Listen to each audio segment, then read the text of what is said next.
What's going on, everybody? Welcome back in to another episode of the podcast. They removed my background as I played the intro. I guess I'll know that for the future. So we'll keep this style going. We appreciate everybody tuning in as they do each and every week. Of course, you know the normal two up top with me. That's Little Cheesecake and the Doc. How you doing tonight, fellas? David, I'm seeing you too much. No more doing multiple pods in a night, okay? Yeah, you're stuck with me apparently in life too. So I don't know what to tell you there. I know. Cheesecake, you doing good, my friend? I'm doing well. It's a wonderful Tuesday night here in Maryland. Yeah, can't complain. And of course, Marty Tallman, who you'll hear in the intro. Marty, you'll be seeing a lot of him around these parts. You already know he's part of the Triple Play team. You'll be seeing him on a lot of these pods as he's going to be a new co-host and being on a lot of the main episodes here on the Triple Play Fantasy Network. Marty Tallman, how are you doing tonight, sir? I'm well. Thank you for that beautiful intro. I'm looking forward to the opportunity to seeing you guys more so we can get sick of each other. I'm excited. Oh, yeah. That's how you know you like someone. You'll be sick of them. Not me, but you'll be sick of them really fast. But everybody, it pales in comparison to the big guns that we brought in for tonight. Joining the show, we welcome in a woman that is planning to spend a lot of time this offseason watching everything Air Bud. She's the host of the Breaking Balls podcast, an Alex Rodriguez historian where she has all his playoff statistics down to a T, an avid lover of the MLB awards, and definitely doesn't think they're a joke. Ladies and gentlemen, the last with class, the chick whose podcast gets mad clicks, the gal with rationale. We welcome in Emily Nyman. How's it going?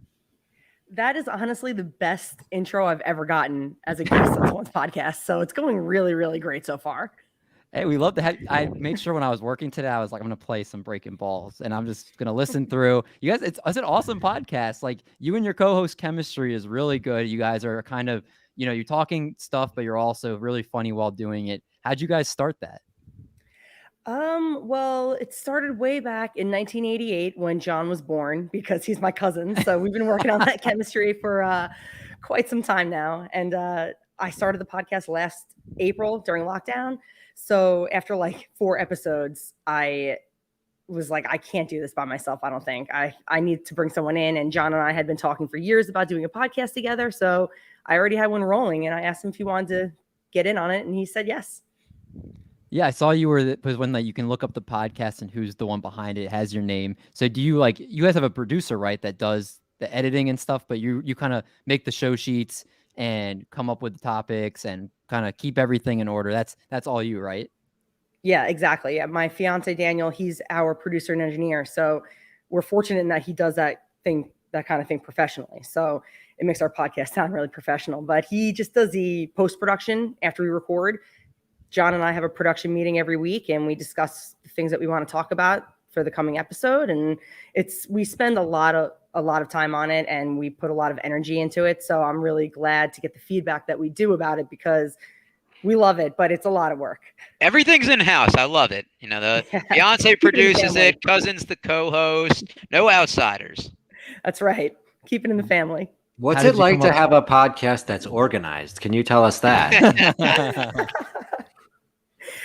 Well, I mean, if I can be completely honest with you, it's great. But now that we've been doing it for about a year and a half, there can be some weeks, and I'm the podcast biggest critic, of course. So there can be some weeks where I feel like it'll be almost too regimented, and I want it to be a little bit more free flowing, like this podcast. But it's a difference between recording and then releasing and then doing something live. So when eventually we would love to be able to do something like this that you guys do, where you record it live and then you just make that show available for people to watch if they didn't catch the live version. Whereas we record, and if we mess up or whatever, we can stop if we have to. My fiance prefers that we do, but as you guys can tell, I talk kind of fast. So I just usually keep it moving, and he doesn't like that. But so there's a happy medium, I think. And I think that we find it most of the time.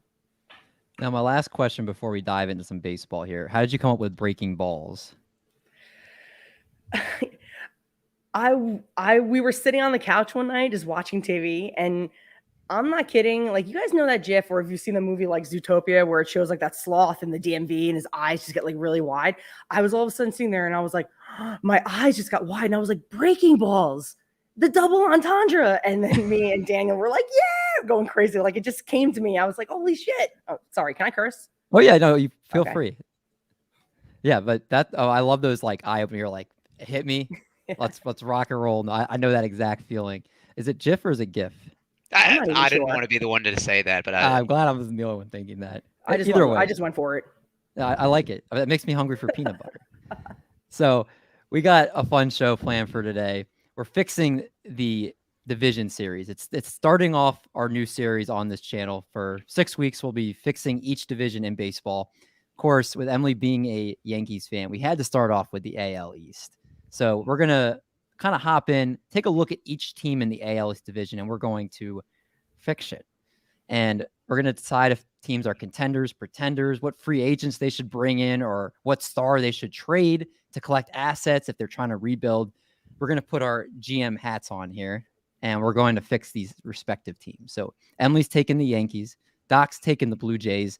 Art boldly wanted the Baltimore Orioles. I commend you, young sir. Marty wanted the Boston Red Sox, and I'm going to take the Tampa Bay Rays. So let's start off with the first part of this, and that's going to be the bad contracts. So, Emily, are there any bad contracts right now on the Yankees that you feel they need to move or try to move? To be honest, I think that the only potential bad quote unquote contract may be Aaron Hicks, just because he hasn't really been able to stay healthy. But because of that, I don't know how much of a return they could possibly get for him. I'm sure better than I think. But beyond that, I mean, someone like Stanton, someone like Cole, naturally your head kind of goes there, but I think it's too early to say whether or not those contracts are bad. You know what I mean? Like, I feel like that's something that can only really be said in hindsight with guys that are elite and just came to the team or just got signed by the team. So wait, you don't think the Stanton is a bad contract? I mean, listen, I'm a little biased because I absolutely love Stanton. Pretty sure the Funko I held up before was him. You know, if he weren't consistently one of the top 2 hitters on the team now, and he was healthy last year, then if we win a World Series, I don't care if they pay him until he's 40 years old. You know what I mean? And he can still do that. So we're not on now the down slope where it's like, oh, this guy sucks, he's dead weight. Since that hasn't happened yet, and it's rapidly approaching, don't get me wrong, but because it hasn't, they still are able to win. He's still able to contribute a lot. I can't say that the contract is bad because they're still in their championship window. Talk to me in like 3 or 4 years. And I love heard the optimism you have. Thanks for cutting me off, Doc, because I actually was about to say something that was going to skip something. So that's very professional of you. Way to save me right there. Gotcha. Marty, you took the Boston Red Sox. Are there any bad contracts on this team that they should look to move? So, and when you said I wanted the Boston Red Sox, I was very strong. It was, I as a Tigers fan, I never want the Red Sox, but anyway, bad contracts, Chris Sale, maybe, they're not going to move him, but he's potentially he's potentially a bad contract. We don't know what we're going to get out of him next year. So he's their biggest one. Other than that, as they just, JD re-upped for the year. I mean, the Red Sox have made it a plan over the last couple of years to shed as much salary as possible, not paying Mookie Betts and then signing Hunter Renfroe to a 2-year deal, Schwarber to a year deal, Enrique, nothing too big here. So they've actually done a very good job with their management as far as bad contracts. Do you think that JD Martinez dropped the ball by re-upping instead of, I believe they said he could have actually made more money if he took the qualifying offer, or I think it was he takes the qualifying offer and then re-ups after doing what? You know what? I'm losing track. There was something that Sarah said on the Rates and Barrels podcast where they basically said he kind of dropped the ball and made the wrong decision because he could have done an alternate route and actually made more money. Yeah, I mean, here's the thing. I think he's comfortable where he's at. He's in a good lineup. He has one more year. That's a lot of money for 1 year. Right. And let's say he does show out in that park, he'll sign probably a 2 more year deal. So, yeah. Okay. Fair enough. Cheesecake, you took the Baltimore Orioles. Oh, no, go ahead, Emily. You want to add something? I was just going to add that, especially with the CBA now negotiations happening and they don't know what's going to happen with the Universal DH, I feel like it doesn't behoove someone like JD Martinez to necessarily make any moves yet when his field can potentially open up big time if universal DH is now across the league. Now that opens him up to all 30 teams as opposed to just 15 because he's terrible on defense. Yeah, and even just mentioning the CBA makes me like, ugh. Sorry. We know what's ahead with that and the negotiations that we're prepared to sit through, and hopefully it doesn't impact baseball starting on time. Cheesecake, you took the Baltimore Orioles, the up and coming Baltimore Orioles, as we hope for in these Baltimore areas here. Absolutely. What are your thoughts? Asking him the bad contract is the biggest softball question ever. Listen, if you look at the Orioles, they have $19 million committed to players on their active roster, $17 million committed to Chris Davis, who's not on the active roster. So $36 million of total contracts committed for 2022 right now, and 17 million of it is committed to nobody. The biggest contract is Trey Mancini, $8 million. That's not a bad contract. I don't think they have any bad contracts right now. Yeah, they're a young, up-and-coming team. They don't take on a lot of salary. They have a lot of young players in their farm system and players coming up. So I think they're in a really good cap situation right now. And obviously, Chris Davis, he's retired, and that contract's just going to stick around there. But no, I think this is one of the few places the Orioles are on the right track on for sure. Doc, you're in kind of the opposite direction here with the Blue Jays, who are just throwing money like it's going out of style right now. And they have a lot of high-priced, high-powered players on that roster. I mean, not a lot of people have cashed in yet. I'm not going to say anything about the Springer contract because it was 1 year in, kind of an injury-plagued season, but did produce when he was on the field. Ryu has a couple of years left at $20 million. I think it's valuable as a starting pitcher. I actually think the worst contract they have is Randall Grichuk, who is 2 year, $20.6 million remaining left on his contract. What is he, probably the seventh best hitter in that lineup? Yeah, he wasn't even playing some of the season. Yeah, I mean, he played 149 games, so a good portion of it, but 241, 281, 423 triple slash. He's basically will provide some power, but that's like the last thing that the Blue Jays need.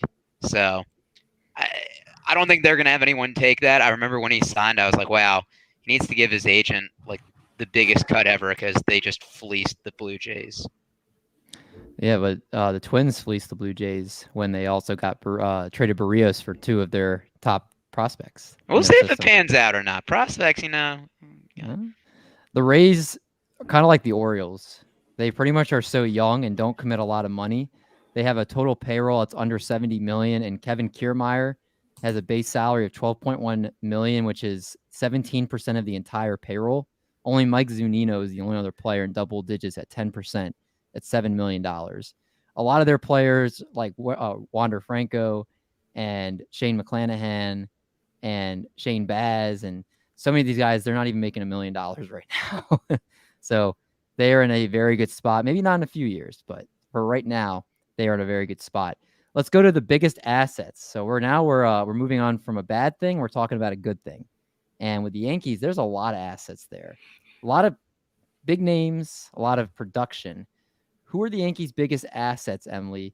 Do you see maybe an unpredictable trade happening or where they try to get future assets? What do you think they do with their big guns? I mean, as far as their big guns, like you mean like someone like Judge, or is that who you're referring to specifically? Like I guess guys like that, or I guess like Judge and Stan, you wouldn't expect to move, but what about someone like Gleyber Torres? Like, would you expect that he gets moved at some point in the next year? I think that he does because I think that they are going to go after one of the shortstops on the market. So I think that pretty much has sealed Gleyber's fate, that plus DJ's deal that they signed him to last year. So they've committed now 6 years to him. And Gleyber, even though he obviously grossly underperformed last year, but last year was an anomaly in that it was the first season after not playing a real season, so a lot of guys had a lot of they weren't really fully stretched out as they normally are going year to year. And he still has a few options left. So I think that even with his questionable future at this point in time, he's still valuable in that we've seen his ceiling, even though maybe you could chalk it up to Juice Ball Merchant, but he's able to make adjustments. He's a good enough player that he can adjust. So I think that he's probably the most valuable asset that's most realistic to move within the next year. Yeah, no, I agree.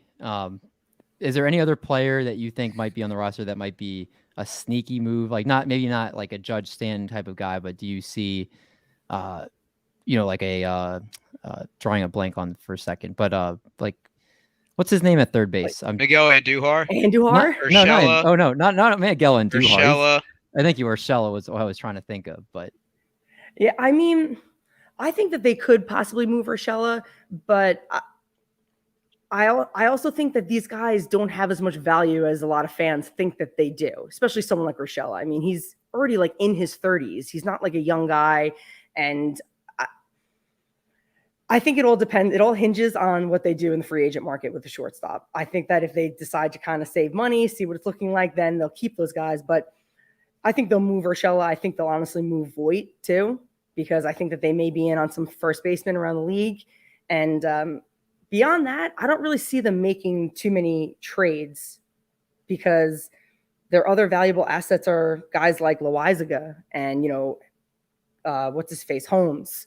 So they're valuable to us though. So I don't know they're in their window now. So there's no sense in trading guys to get other prospects or even to get how many guys would you have to trade to get like a proven entity, like someone who's already a pro and proven, you know what I mean? So I really don't see them doing much on that trade market beyond Gleyber Torres.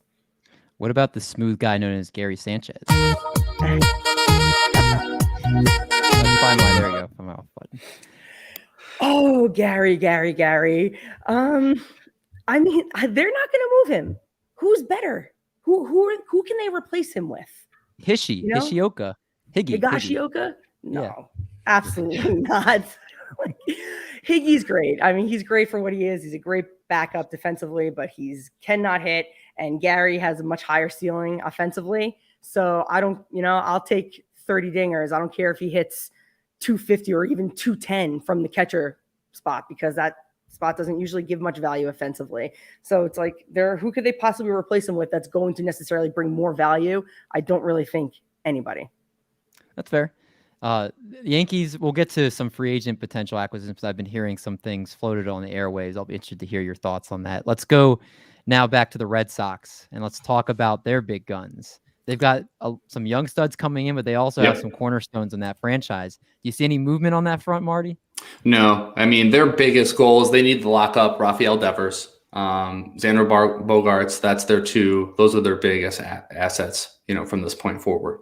So they got to make sure they get those guys signed up long term. JD's still one of their biggest guys. Chris Sale, like I was saying before. And then you get into this middle ground of like Nathan Eovaldi, who, this is his last year on there. And then, Matt Barnes, Enrique Hernandez, Christian Vasquez, they're all pretty much at the end of the rope with the team. So we don't know if they're going to be picking them up or not. So again, there's not that many, just Xander. I would say Xander Bogaerts and Rafael Devers. Other than that, the team is, it is what it is. Didn't Xander sign a big deal like 2 years ago? Like, I think he signed a 6-year, $120 million in 2019. And keep it going.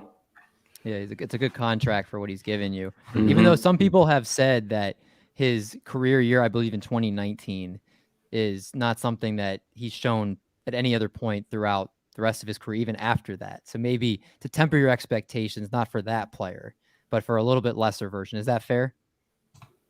Yeah, I would say so. Yeah. I mean, but then again, there's still a potential he's better, and they can really put some, I mean, the names that the Red Sox are looking at, it's everybody.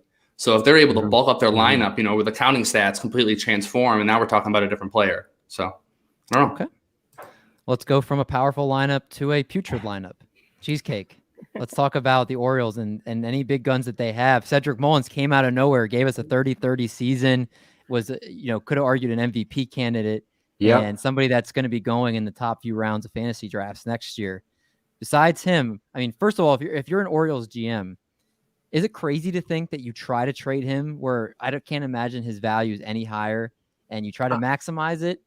Or do you keep him as a cornerstone, and what are you doing with the other guys on the roster?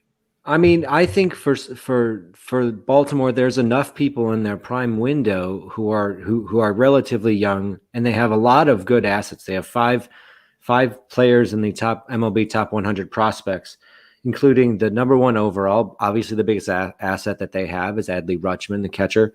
They have the number 8 overall prospect, pitcher Grayson Rodriguez. So they have what a lot of teams are looking for, that ace and that dog hitter that's just going to come out and has a bright future for them. So their two biggest assets are those two. I think the person that they should be looking to trade is Trey Mancini. He's kind of redundant in their lineup with Santander, Austin Hayes. They have Cedric Mullins. They're trying to get Stewart, some more ABs out there. Mancini's DHing mostly now. And he showed, he doesn't have a bad contract. He showed that he still has it. He showed that he came back, 23 home runs, good season. I think he's someone who's an asset for them to move. Sadly, they'll probably try to trade John Means. I would like for them to hold on to Means and maybe add a little bit of depth, because their starting pitching is really, really going to be painful to watch next year. But I think if it's my team, I'm looking to trade Trey to clear up a little bit of plate appearances for the younger guys. So I feel like maybe I'm in a single boat here. I know you guys kind of all shook your head. I'm treating Cedric Mullins like Dogecoin. And the fact that, there is no chance his value is higher than it is right now. And I'm trying to maximize that value. I will back you up and say that's an absolute fact. Wow, David with a crypto reference. Who are you? I don't know, but I'm saying it makes sense. Like, is there any chance his value is higher than it is right now? No, but I don't. He's on such a good contract. Like, that's what I'm saying. You have him on a great contract. He's coming off a 30-30 season for a team that has so many holes. If you could ship Cedric Mullins out right now, and you could get 3 pieces that you could build for your organization, why would you not do that? Because you want to have fans in the stands. But you have Adley Rutschman and Grayson Rodriguez that are just mentioned that are coming on the way. I know it wouldn't be a popular move, but it might be the right move. Am I wrong? Those guys are really great in minor leagues. There's no guarantees. There's such a huge talent gap between AAA and the major league level. So I think that it's clear the Orioles are building to something, but if they're just going to churn and burn guys like Mullins, then they're not really building to anything. Then they're just building towards being the Pirates in the American League, because Mullins is under, he has 3 years of arbitration left after 2022. So he's the guy that you can build around. I can understand them trading Mancini. I think fans would be upset about it, but he's a free agent next year, so it makes sense to send it to a team that can use that kind of guy this year. But Mullins, I think, is going to be the guy that they build around, because if they're building to something, they have to keep one player that's like, all right, this guy's elite, and we know that he's elite. Yeah. Like you said, for multiple reasons, for the fans, for the fact that they can just go at bat and have a chance every night. And maybe you start something with him. And Rutschman's going to come up in the first couple months. Grayson Rodriguez, I'd also expect to debut next year at some point as well. So you'll have some of the pieces coming up. I think DL Hall is also in there. He's in the top 50, isn't he? Well, he's currently 72, but 72. He's a left-handed pitcher. These guys, he's probably, I forget. I think he's younger than he's a younger prospect, if I'm not mistaken. I forgot to look. I'll have to look that up. That's okay. He might be a little bit. He might be a little bit away. All right, y'all. All right, Doc. Let's talk about the Blue Jays again. There's a lot of pieces on that roster. They have to ship probably somebody out at some point. Maybe maybe. Okay, go ahead, Doc. I was going to take a guess on a couple. You tell me who they're shipping out. Well, you tell me if it's the one that you're thinking of. So Vlad Jr., you obviously got to keep, and you're going to have to pay him a lot of money. And that's what I think the Blue Jays know, is that they're going to have to shell out a lot of money to keep their talent. Also think you have to keep Bo Bichette. As David said, he's the most valuable dynasty piece moving forward. He is. Teoscar is on a 1-year, $10 million contract in arbitration. I think they keep him this year. The Blue Jays showed that they had World Series potential, and I think he was a pivotal part, hitting 30-plus home runs. So I think the odd person out is Kevin Biggio. Is that who you were going to say? I'd heard rumors that they were looking to move Kirk. Really? Yeah. I could see that, but I think that they need to get rid of a hitter. And with Kevin Biggio, his walk percentage has gone down each year that he's been in the majors. His K percentage is around 26.5 for his major league resume. not a lot of barrels, hard hit percentage, already has a neck issue, not very active on the base pass. I think the Biggio name drives up his value a little bit, but I don't think that you want to pay him when you have to pay 2 other star hitters. You're going to have George Springer. So I think that's the name that they're going to have to move because you're not going to get rid of the Springer contract at this point, and you got to sign the other young studs. Yeah, I think you're right. The Springer contract's in place, and the young studs like Biggio and Guerrero, they're going to lock up, and the Blue Jays are going to be one of the teams that's going to be having one of the highest payrolls for the coming season, and that's just a fact with the guys that they have. Not to mention, let's see what they do with Robbie Ray, Marcus Semien. Like there are a couple guys that are free agents now, and let's see if they spend up and try to keep at least one of them. Does any of you guys think that both of them stay, Robbie Ray and Marcus Semien? No. I don't think Semien stays. I mean, they're going to put Biggio at second, and they're going to put Bichette at short. So there's not really any place for Semien. Yeah, I agree with you. And he's going to cost a lot. He's not taking a 1-year deal this year after what he did last year. The Rays are an interesting team. The assets are just like, I mean, it's a boundless. It's endless. It's like as far as the eye can see, you can see, hey, there's Randy Arozarena. Hey, there's Shane Baz. Hey, there's Luis Patino. Wait, oh, look, it's Wander Franco. Shane McClanahan. He's over there. It's so many guys. They're all underpaid, under $1 million right now. They're all extremely young. I mean, pick who you want to talk about. I don't see them moving any of these assets because they're not a type of team that's giving away these type of prospects. And they basically, like, I could see the only person that came to my mind that I could see leaving might be Austin Meadows. He was like the only, I was like, he's he struggles against left-handed pitching. They don't even play him pretty much against left-handers. His name still carries value. They could easily plug and play other guys and move guys around. We talked about Kevin Kiermaier. I don't think a team is trying to take Kevin Kiermaier off their hands. So I think if you saw a big asset from this team move, I think it would be Austin Meadows if I had to pick one. I like that. Other than that, it's crazy with all of those, big names that they have, young guys. It's going to be so sad for the Rays fans when they don't pay any of them and they all go to random teams. I know. You know what's funny is that some Rays fans though, like they don't know any better than that apparently. So they don't they've literally. Not that I've spoken to every Rays fan. I mean, I've only spoken to probably half of them since there's not that many. But they all don't really care. They're so used to it that they don't know what they're missing in some respect. Yeah. So I guess good for them.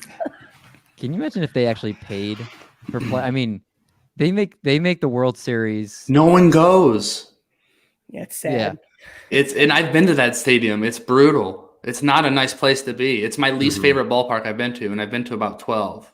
Wow. Why would they not invest in like a nice Florida stadium? Like it's in the middle of nowhere. Have a Shark Tank somewhere. Like have a ride for the kids. Have like something that's like family friendly, not just like a depressing dome.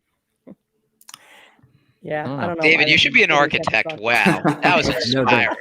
They built the dome before they even had the team. They had the dome there. They were trying to get the team. All right. Well, the Rays are stuck with it. We're gonna petition for something. Let's move now to. We're gonna combine 4 and 5, but let's go to the third one here. Possible off-season targets you think this team will bring in or try to obtain in a trade.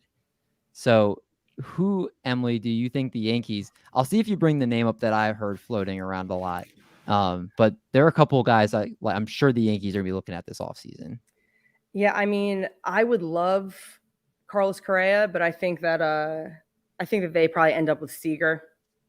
And still good. Yeah, exactly. I wouldn't be upset by that, and I think that they're going to do a lot of business with the A's. The A's are clearly having a fire sale of sorts. So I think that the Yankees are going to be in that mix to maybe Matt Olson today. I think the A's GM or the president or someone made it clear that they're going to listen to offers for a bunch of their starting pitchers. The Yankees could use a little bit of that. So I think that there's going to be a few former A's on the Yankees roster this year. You took the words out of my mouth. Matt Olson was the name I was hearing that they were really intrigued at putting him at first base, especially if they move Voit.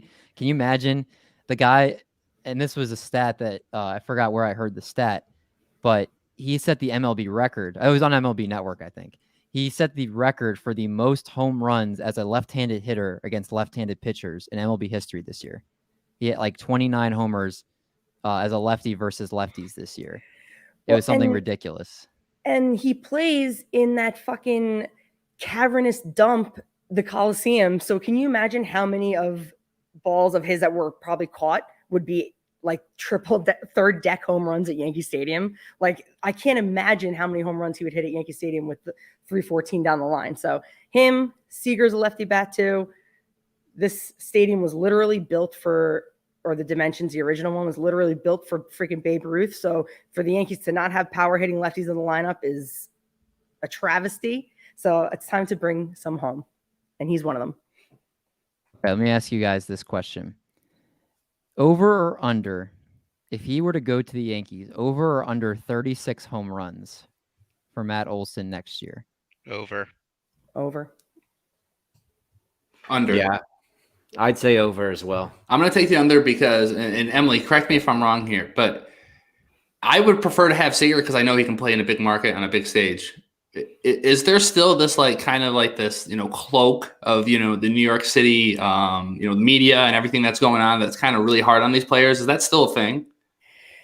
Yeah. I mean, yeah, the fans are really hard on them and the media is, because they know that's the kind of content that the fans are going to eat up.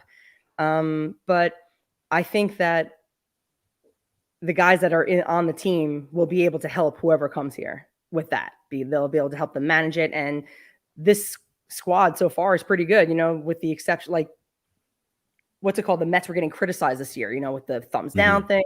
And people can say whatever they want about Stanton. He's gotten a ton of shit over the years since he came here, and he just puts his head down and does his job and takes it and then performs. So I think that if there's any point in Yankee history where players can come here from a small market and succeed, it's now, because they have a lot of guys on there that can help them through that.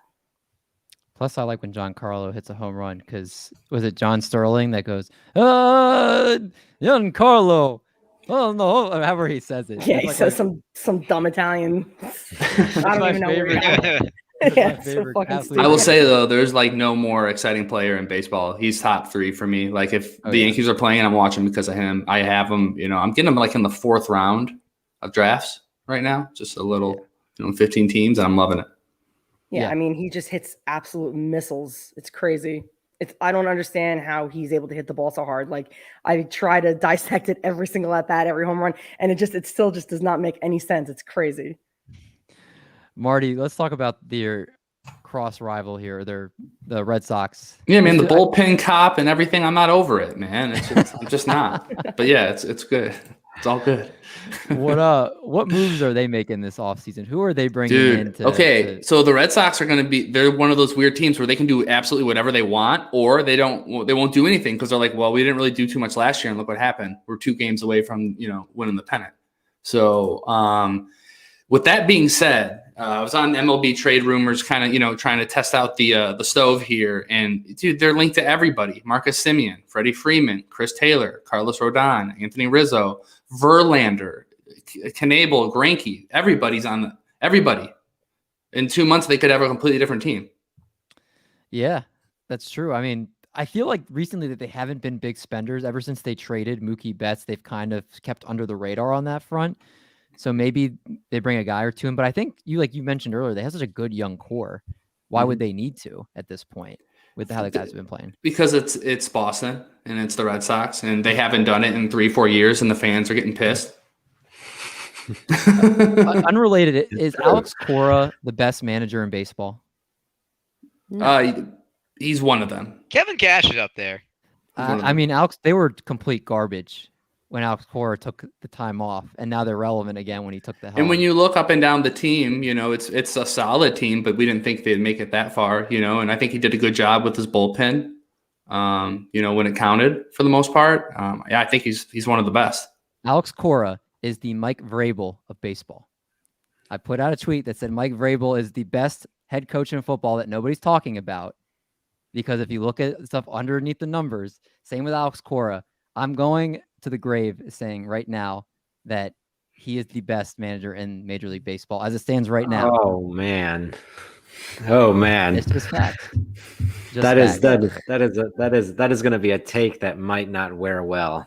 I mean, whatever he does, like behind the scenes, I can't advocate for it. But if you look at a team being a bottom feeder to being potentially going to the World Series, just with the same personnel, A bottom feeder, they are top 5 in payroll.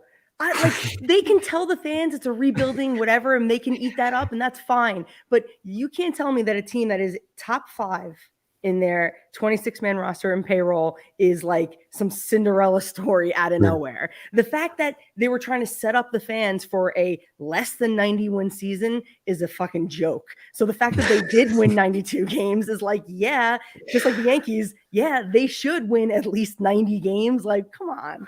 Wait, so when was Cora's last time he managed them? Was it 18 or 19? 19. It was just Right? 2020 Yeah, that he didn't 19. that he didn't Yeah. manage? Yeah, that Okay, whole so- that scandal came out in February 2020.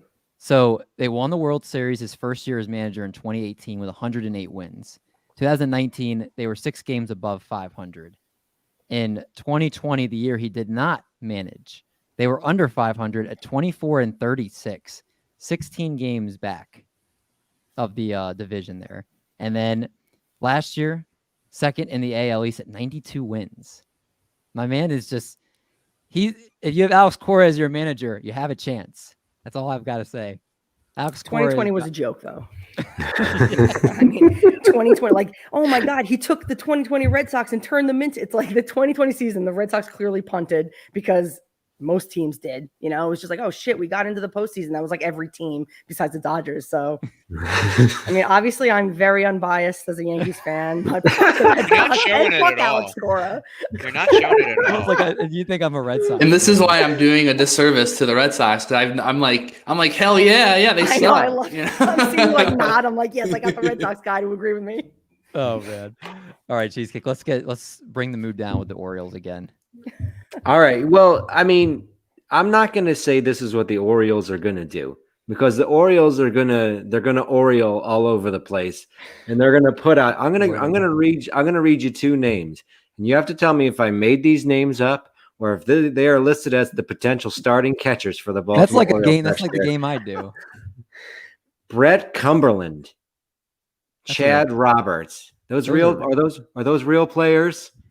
I think so. They are. They're going to hit about 175 next year for Baltimore. So I think one thing that they can do, I know they're going to bring Adley up. You're going to say, all right, they're going to bring Adley up. You're going to now say to sign a catcher? Yeah, I'm going to say to sign a catcher, and I got one in mind. Yan Gomes is a veteran. They signed him to a 2-year deal.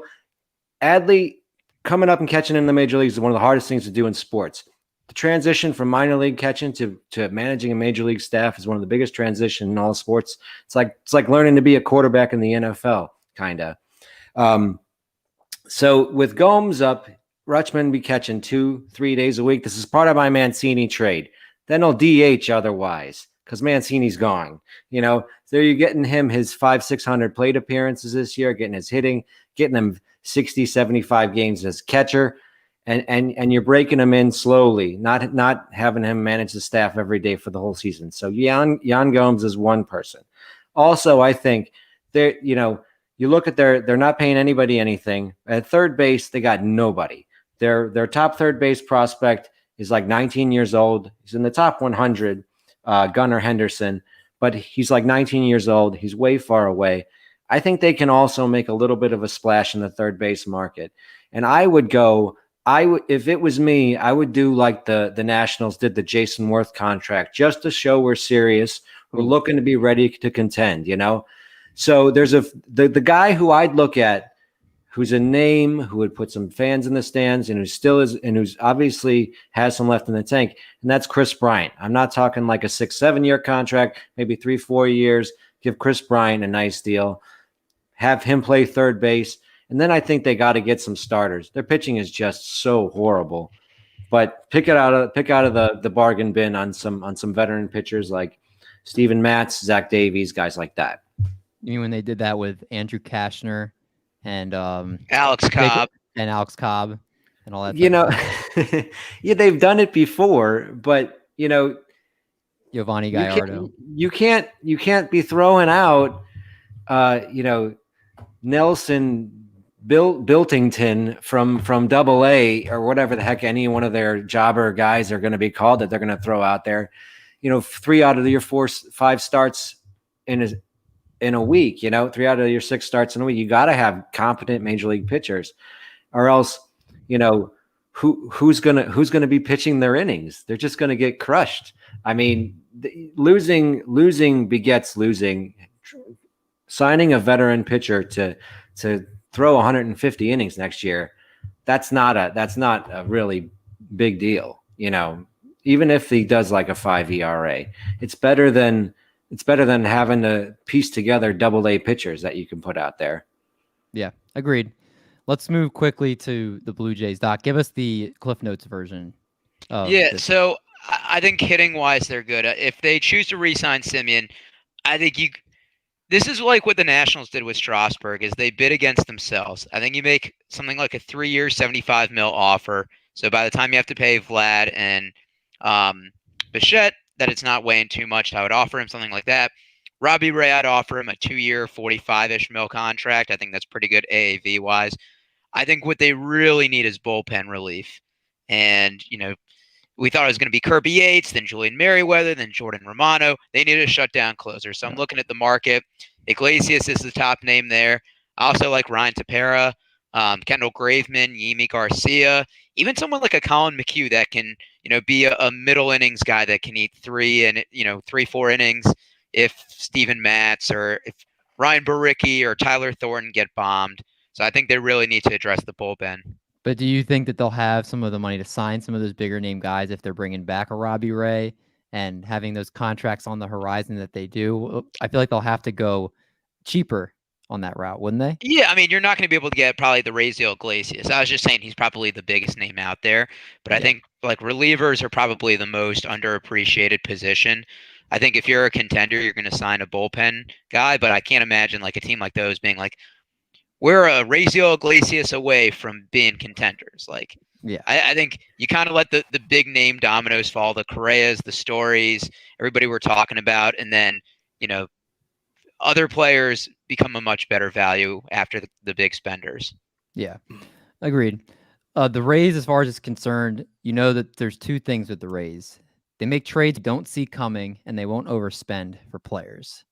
So they're losing Nelson Cruz, Colin McHugh, Michael Wacha, David Robertson, Chris Archer, Chaz Rowe, and Tommy Hunter. Those are the holes they have to fill for their roster. You have Wander Franco, obviously going to be there from day one. Vidal Brujan, number 4 prospect Josh Lowe, and then you also have Taylor Walls there, who I think will all come in there. If anything, I think they're not going to potentially bring someone in. It's more probably getting rid of some guys because they have a log jam at a lot of positions. So I think the only players I could see bringing, I think they'll bring in a veteran pitcher for that pitching staff. Somebody that will actually go and pitch like a normal 5th-day starter. Like whether it's a John Gray or a Corey Kluber, somebody like they had Michael Wacha this year kind of for that role. I think they'll have one pitcher that you're like, okay, when they pitch, they're going in there to pitch 5 or 6 normal innings. And then the Rays will throw their young guys and then maybe have like 1 or 2 bullpen days every time too. So that's, I think, the Rays way. I would be shocked if they bring in another position player. I think a pitcher's all I see, honestly, right now. Let's combine really quick. Margot, though. What'd you say? I said they'll probably flip Margot, though, because he's going to be a free agent after this year. Yeah. So he'll be a piece that they can trade and get a lot back. That's actually a really good point. Like, you're right. He's coming from a position of strength, and they're not even going to need him. So why not? Yeah, why not flip him? Maybe bring 27. In. Yeah, exactly. No, that's a good call. Let's go to the last thing. We're going to combine the 2 here together. What are your team's realistic goals for 2022? And give us your final record for them and their expectations. So basically give us their record and then tell us if they'll be in playoffs, purgatory, or a pushover in 2022. So Emily, why don't you start with the Yankees? I'm going to say that they're going to go 162 and they're going to win the division. And they're contenders. You know what I mean? That last year they won 92 and they were really shitty. So I think that they're going to be back to 2019 form, hopefully. And I think they're going to go to the World Series. I mean, I said this at the beginning of 2021, but that's behind me. Okay. So now I'm for real with these predictions. I like it. So when you said you think they're contenders, you mean playoffs, right? Yeah, I think that they can, if a team can make it to the postseason, they can win the World Series. So yeah, Well, I think I was that they're meant more to contenders for sure. I meant more to stick with my alliteration of playoffs, purgatory, or pushover. Oh, my bad. Playoffs. Oh my god. I'm very anal when it comes to that stuff. I hate you, David. I spent some time thinking of 3 Ps, so that's why.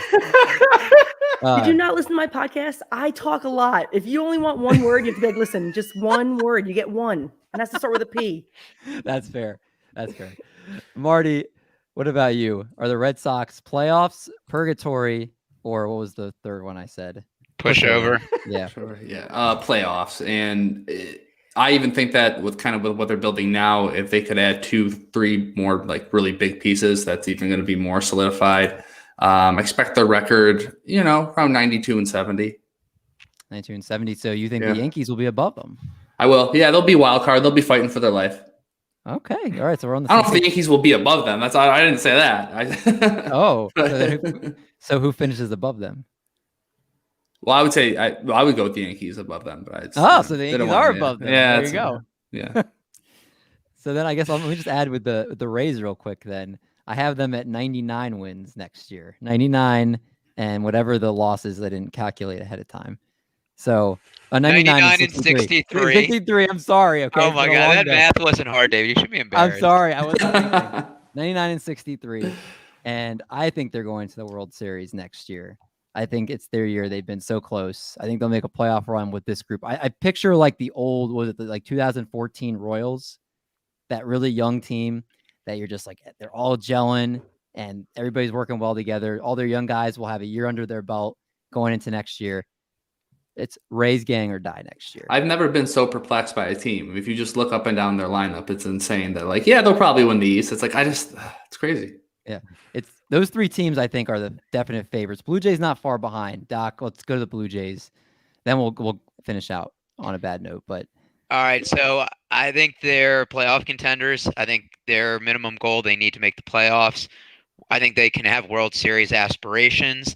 And for their record, they go 94-68 and get a wild card spot. That was great math there.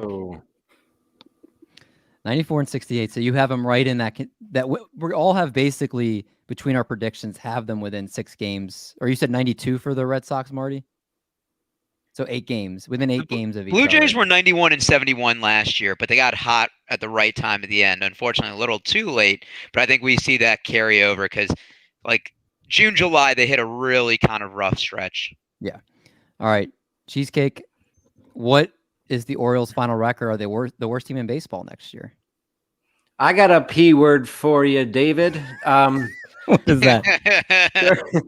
They're pushovers, but I do think that they're going to be better. They were 52-110 in 2021. I think they're going to win between like 63 and 67 games. So I'm going to go 66-96 for their record in 2022.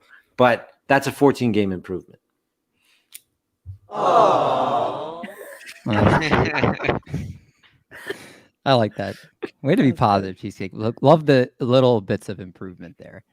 That was great. That was some great GM talk, everybody. I feel very confident that we know what we're doing with these franchises. They should feel very good going into next year, except the Orioles. So very happy about that. Let's go now to our question of the week.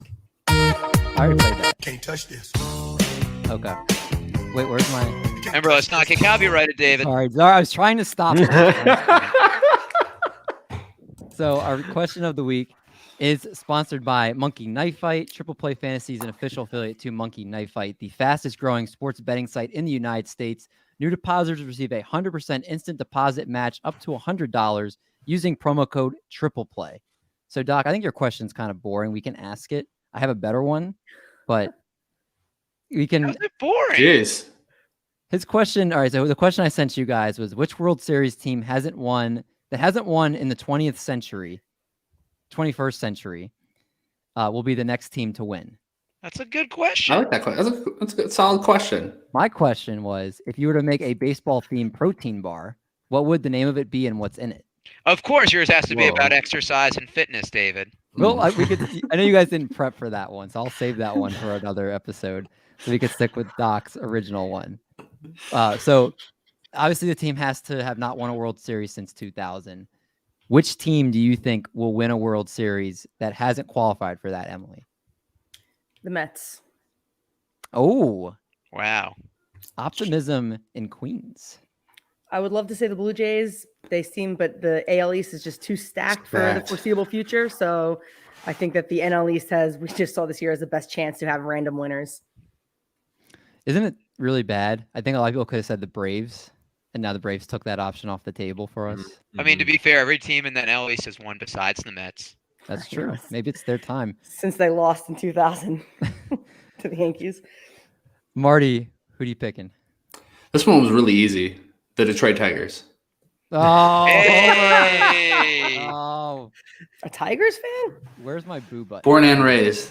Yes. Go ahead and explain. You can explain your. Yeah. Okay. reasoning Well, why. a little bit of homerism, but actually, you know, I Oh, wait, really, this isn't a joke. You're serious? I'm dead serious. Oh, my gosh. In the next 3 years, man, watch this. Spencer Torkelson's going to come up. You know, he's going to be as good as advertised. Riley Green's going to be as good as advertised. I like what we're doing with our pitching staff. Just overall, we finally have a competent manager. You know, like even more so than Jim Leland with his marbles in his mouth and not hearing a word, understanding anything he said. Love Jim Leland. You know, AJ Hinch has done a lot of good. I'm liking everything that I'm saying, but we're 4 years away. 3 years, no, 3 years away. 3 years away from this World Series. Marty, Bruh. come on. 3 years. Just saying. I think you guys will have a White Sox type of turnaround. I do actually. I don't know if you'll win a World Series, but I think you guys will be contenders in the AL. I just don't see it. We have to have one after the last group, the Miggy, the Verlander, Scherzer squad not getting one. I mean, come on, man. Marty, can I tell you, as a Twins Please. fan, Let's talk. the only happy moment I have since I became a fan was in 2006 in Game 163 when we beat you Come guys. on. That's Yeah. like my literally only happy. We haven't won a playoff game since 2004.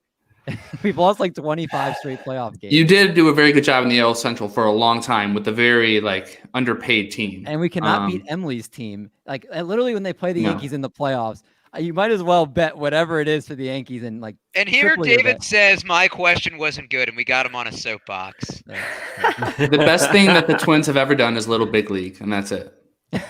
Hurting myself. Ooh. Wait, that wasn't a knock. That's Little a good Big thing. League. Yeah, You're a movie. You're What about missing Johan Santana? Kirby Puckett. What about Kirby Johan Puckett. Santana? Johan Santana was my Mets guy. legend? Yeah, the no hitter. Oh, No hitter. Yeah. Cheesecake. Who's your pick?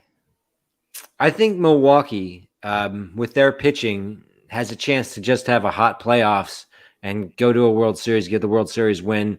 With their depth at starting pitching, you know, Devin Williams stops doing whatever he did to injure his hand right before the playoffs. I don't know what he was doing. You know, they got the back end of the bullpen. They got all the pieces in their staff. They're hitting. If it's hot, they're definitely a favorite in the National League. So Doc, we can both just say that's who our pick was as well. I mean, the only thing I was going to say is they're also like half that division is rebuilding. The Cubs, the Pirates, the Cardinals are very streaky, and the Reds seem to kind of be in rebuilding. So The Reds are about to sell Luis Castillo. They said they're open to trading him. yeah, so it's basically just them and the Cardinals in contention. So Yeah, and I think the Brewers are a really glaring one. Does anybody think? Let me ask you this last question before we move to the last segment, the game.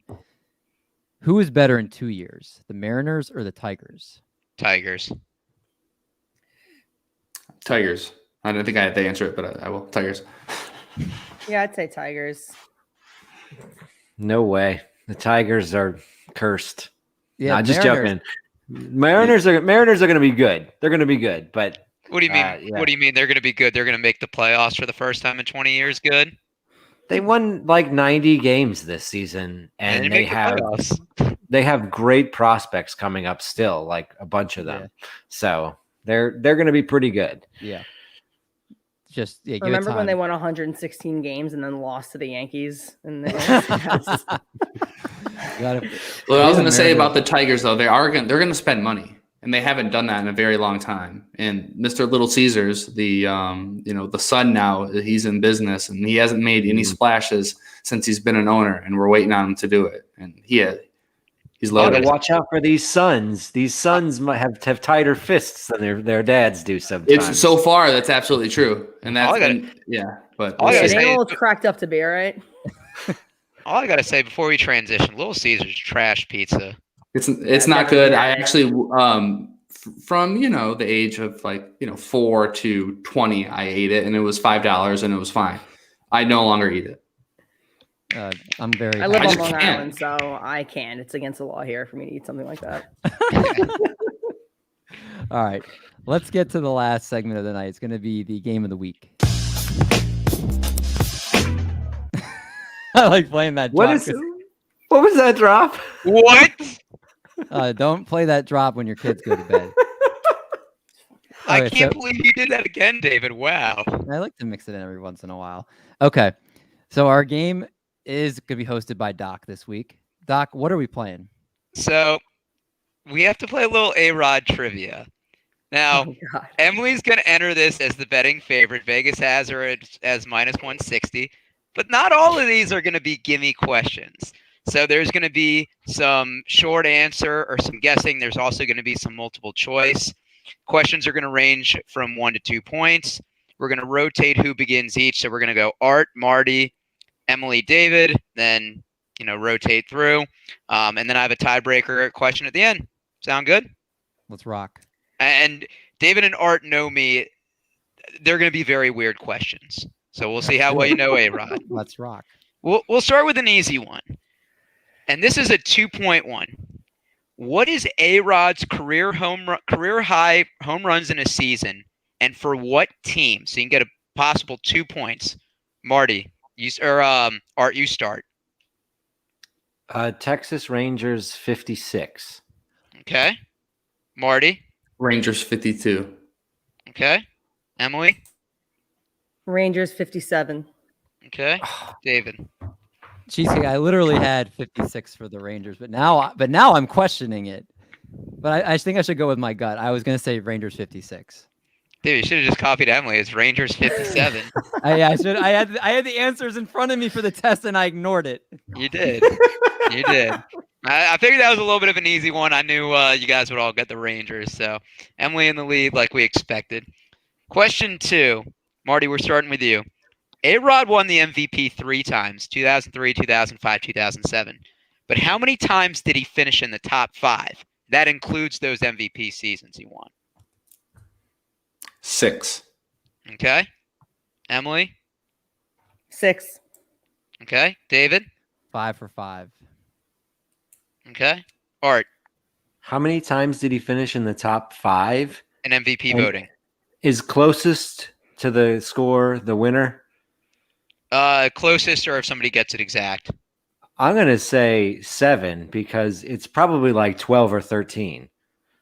It's actually 6. So What? Marty and Emily each get a point. Marty said it with such Wow. confidence. I love it. All right. Yeah. Question 3. We're starting with really Emily on are this. an A-Rod historian. All right. Well, if you get this one, I'll be very impressed. What is the lowest batting average A-Rod had in a season where he played at least 100 games? Emily starts this one. Yep.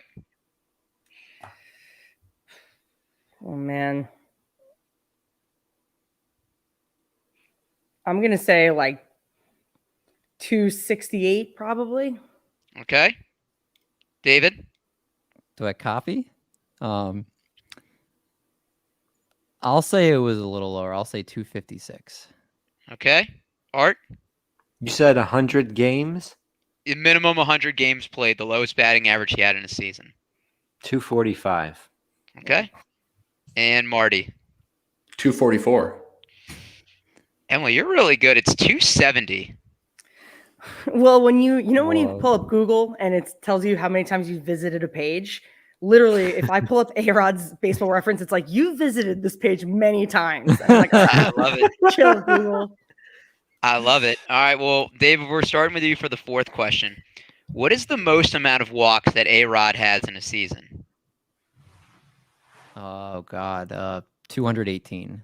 What? I don't know. I don't know. It's too late. David I locked don't know it what the in. reference. I Art, don't to know. you. 116. All right, Marty, 103. Emily. Actually, no, this one it's 100. It is 100. Yeah, Wow, I was should have off. won MVP that That year would- too.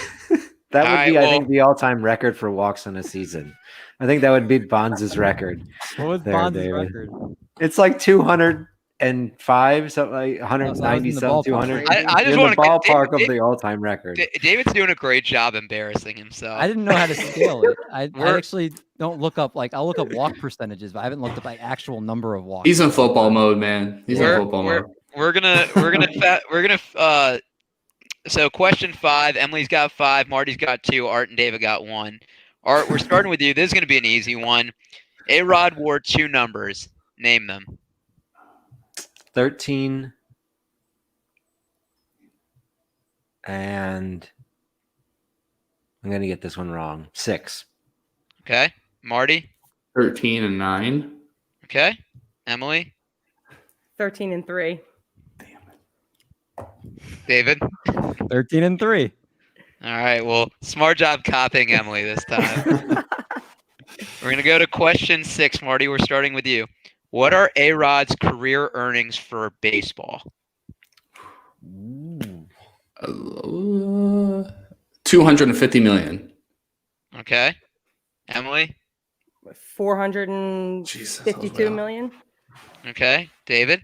453 million. Price Art. is writing me. Okay, so he signed the big contract, and then he signed an extension. He didn't get all 250 from the Rangers contract. He signed an extension for like 260. So I'm gonna guess he made 440. David doing the smart thing. It was 455,159,552. David's getting the hang of God this damn here. it. I just got a bookmark from Emily. I play this game under protest because I want to be in pole position, which is one spot guessing past Emily. This is not fair. You know what? I'm- You got to move yourself in the right spot on the screen. I don't All have right. control over this. This is nonsense. We got 4 multiple choice now, and we're starting with Emily for this one. What is A-Rod's middle name? Do you even need the choices, or do you know? It's it? Emmanuel. I'm gonna say it's Emmanuel. With 2 M's. With 2 M's. All right. Well, everybody's gonna get a point for that because you ruined This it. I actually know. It's Emmanuel with 2 N's. All right. The next one, and Dave, we're beginning this Can we with start you. with Emily? Who did A-Rod hit his first home run against? Oh Was my it- God. Was it? Does- I'm gonna I give know you this multiple one. choice. Okay, go ahead. Mike Mussina, Bobby Witt, Kevin Brown, or Tom Gordon? Well, we had Tom Gordon on the show. I don't remember us ever saying that in the notes. What was the third option? Kevin Brown. Kevin Brown is my guess. Okay. Marty? Or Art, I think. Sorry, next. Oh, yeah, Art. Would have been 96. So they were all active. I'm gonna say Bobby Witt. Okay. Marty? Kevin Brown. All right. Emily? It was actually in 95, and it was off Tom Gordon when he was on the Kansas City Royals. It was Tom Gordon, friend of the pod. Friend of Oh the my pod. God.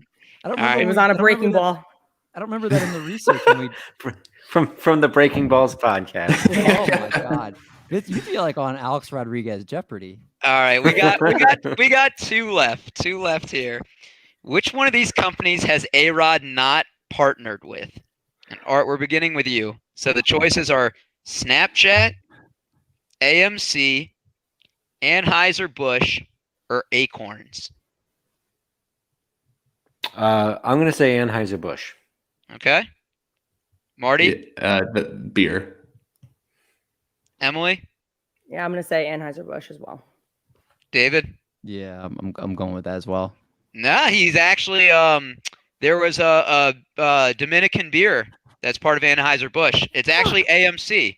He had a minor stake in Snapchat, and Acorn's the investing app. Wow. I thought that was a trick question because I was like, he does Presidente beer. Obviously, he can't have done the Anheuser-Busch, but I guess they're from the same fucking company. Yep. That's when you know too much that you psych yourself out. You know. Yeah, I did. I got too cocky. I was like, another fucking swish from me. All right. Well, this is the last one. I mean, Emily already won, but so we'll start off. We'll have her go last. So they will start off with you for this one. Which girl did A-Rod not date out of these? I think I'll know this one. Okay. Give it to me.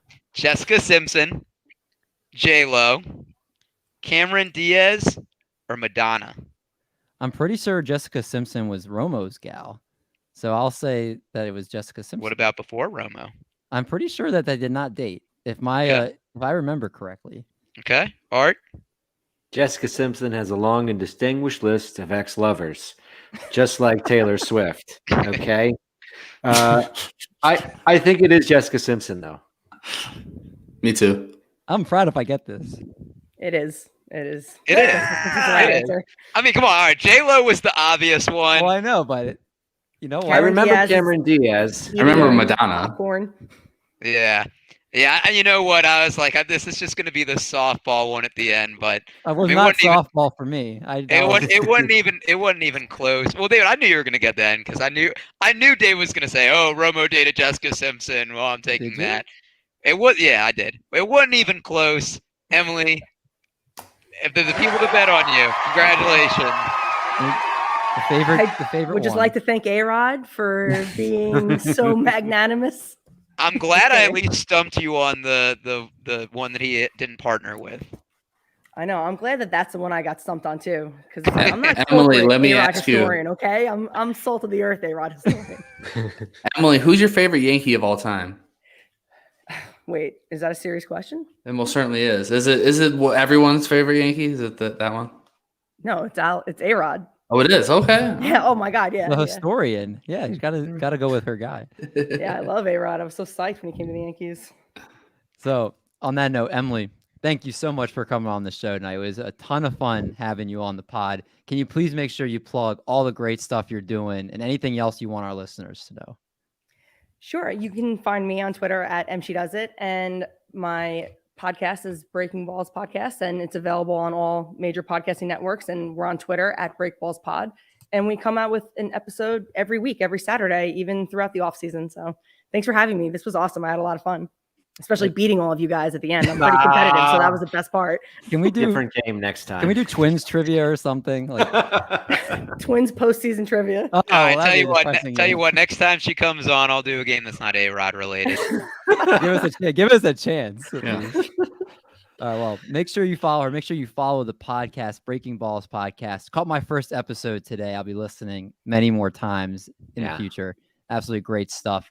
And everybody that tunes into this show, we appreciate you guys. Whether you watch the YouTube, whether you listen to the podcast, all listens and watches are greatly appreciated. Next week, we'll be back with another guest for more off-season content, breaking down division that Doc's going to cover because I will not be here. So whatever division he chooses. But until then, stay safe, enjoy the off season, and we're going to make like a bread truck and we're going to haul these buns. We're going to catch you guys.